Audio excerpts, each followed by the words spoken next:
From what we understand, a quantity, about 500 tons of DDT was imported into Bangladesh sometime in the 1980s, around 1985, 1986. I think over time the issue was maybe put aside and forgotten, and the stock that was put into the stores here just began to degrade until it reached a point where it was completely unusable. The packaging fell apart, the site was flooded on a number of occasions. The material was damaged and therefore became completely unusable. So obsolete pesticides cannot be used for any purpose. They become hazardous waste.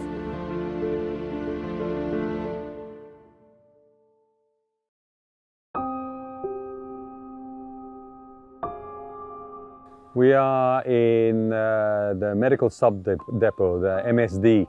In addition, we are in the middle of the city. We're surrounded by residential areas, by business areas.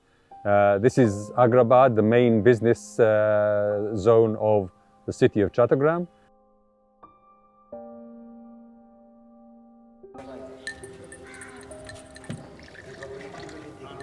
আমার নাম জাফর আলম, আমি এলাকার ব্যবসা করি চা দোকান। এখানে কীটনাশক রাখা হয়েছে এটা আমরা জানি যে ঠিক আছে, এটা নিলে তো ভালো হয়, এটা একটা বিশ্বস্ত জিনিস যখন সবার জন্য ভালো। আমার নাম মোহাম্মদ কবির, আমি পেশা একজন ড্রাইভার। আসলে আমরা ছোট থেকে আমাদের জন্ম এখানে, ছোট থেকে শুনছি এখানে ডিডি পাউডার আছে, কিন্তু বিষাক্ত বলে আমরা অনেকে এটাতে যাই নাই।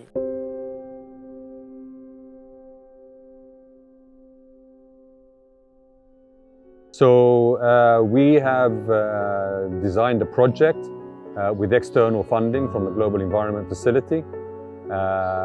FAO is responsible for this project, and FAO issued an international tender. We received and we awarded the contract to a company who have extensive experience in dealing with hazardous waste in various countries around the world.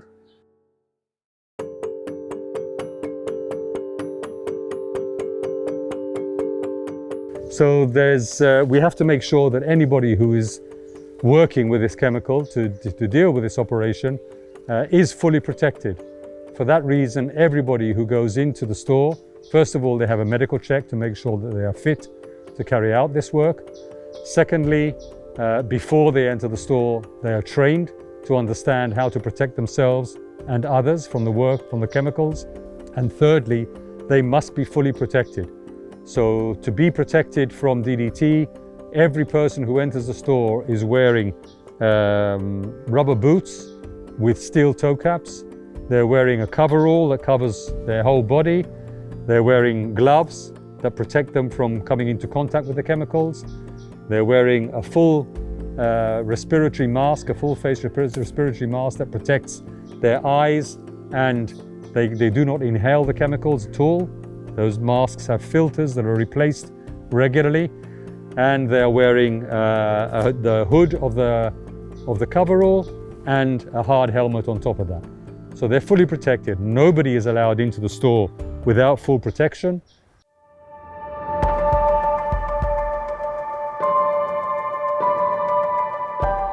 The site is set up in such a way that where the chemicals are located and where they will be moved from is considered to be the red zone, the highest hazard. Beyond that, there is the yellow zone or the intermediate zone. There is a movement to and from the hazardous areas. So when you come out of the hazardous area with contaminated protective equipment, you will remove that protective equipment before moving through the yellow zone and into a clean zone. Beyond the yellow zone is the green zone, which is safe. There is no contamination there. We must ensure that no contamination reaches that area.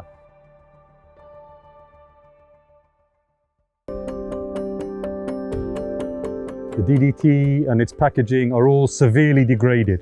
So the only way of packaging it is to go inside the stores with a small tractor that's called a bobcat or a skid steer loader. It picks up the waste, lifts it and puts it into a large metal funnel.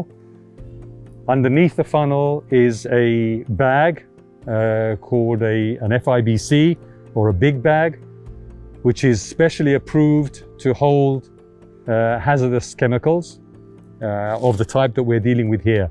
with all of its packaging. So that is being dropped into the big bags, which are lined with plastic. At that point, these bags, they are put into an additional bag so that everything is triple packed. When a bag is full, it is closed, it is removed from the site, it is weighed and given a number, and then it is put aside, and all what you see around you here is an accumulation of the waste that's been repackaged so far. Then they will be taken to the port, loaded onto ships, and transported halfway around the world through 14 different countries until they arrive in France. We got permission from the 14 countries to allow the waste to transit. It will arrive in France. In France, it will be transported by road to one of 2 different facilities that are specially established to treat and destroy hazardous waste in full compliance with the Basel Convention, the Stockholm Convention on Persistent Organic Pollutants, and with European and French legislation for the management of hazardous waste.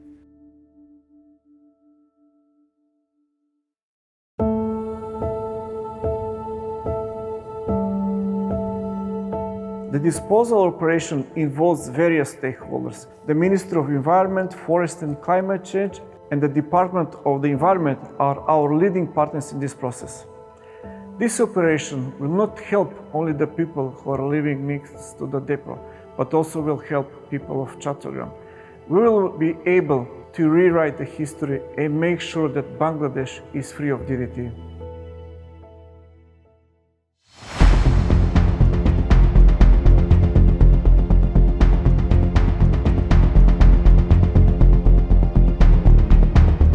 I first saw it in 2007 when it was already in a degraded state and advised the government that it was important to remove this DDT in a safe manner as quickly as possible. It took some time to formulate a project and raise the funds to be able to remove the DDT, and that's where we've arrived at today.